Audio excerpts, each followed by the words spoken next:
स्वागत है आपका दर आर्काइव में, जहां हर कहानी सिर्फ कहानी नहीं होती बल्कि एक ऐसा एहसास होती है जो आपके साथ रह जाता है। आज की कहानी का नाम है 13वां फ्लोर। इस बिल्डिंग में 13वां फ्लोर है, पर सिर्फ उन लोगों के लिए जो वहां से कभी वापस नहीं आए। राहुल अभी अभी इस बिल्डिंग के 14वें फ्लोर पर शिफ्ट हुआ था। सब कुछ सामान्य लग रहा था, लेकिन एक छोटी सी बात उसके दिमाग में अटक गई। लिफ्ट के बटन पैनल में 13वें फ्लोर का बटन ही नहीं था। जब उसने पूछा तो सेक्रेटरी ने बस इतना कहा, 2 साल पहले वहां आग लगी थी, तब से वो फ्लोर हमेशा के लिए बंद है और सीढ़ियां भी सील कर दी गई हैं। रात होते ही सब कुछ शांत हो गया, लेकिन यह शांति ज्यादा देर तक नहीं टिक पाई। उसे नीचे से आवाज आई, जैसे कोई धीरे धीरे रो रहा हो, और साथ में जलती हुई चीजों की हल्की सी आवाज।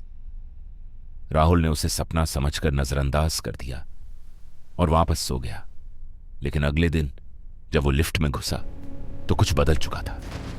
13वें फ्लोर का बटन वापस आ चुका था।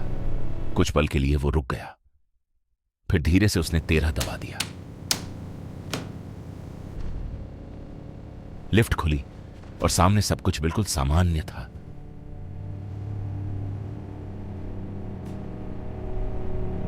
साफ, नया, जैसे यहां कभी कुछ हुआ ही ना हो। लेकिन ध्यान से देखने पर दीवारों पर अजीब निशान थे, जो एक पल के लिए दिखते और फिर गायब हो जाते। फिर अचानक लाइट्स हिलने लगी और माहौल बदलने लगा। दीवारें जल चुकी थीं, हवा में धुआं भर गया था और हर तरफ से चीखने की आवाजें आ रही थीं। राहुल घबरा गया और सीधा लिफ्ट की तरफ भागा, लेकिन जब उसने मुड़कर देखा तो लिफ्ट वहां थी ही नहीं। सिर्फ एक सीधी दीवार, न सीढ़ियां, न बाहर जाने का कोई रास्ता। सिर्फ वही फ्लोर जहां से कोई कभी वापस नहीं आया। 2 साल पहले इसी जगह एक शॉर्ट सर्किट हुआ था। वायरिंग ठीक करने एक इलेक्ट्रिशियन आया था और उसकी एक गलती सबकी मौत का कारण बन गई। तब राहुल को समझ आया, वो वापस नहीं आया था, वो कभी गया ही नहीं था। 13वां फ्लोर कभी बंद नहीं हुआ, बस इंतजार करता है अपने लोगों का।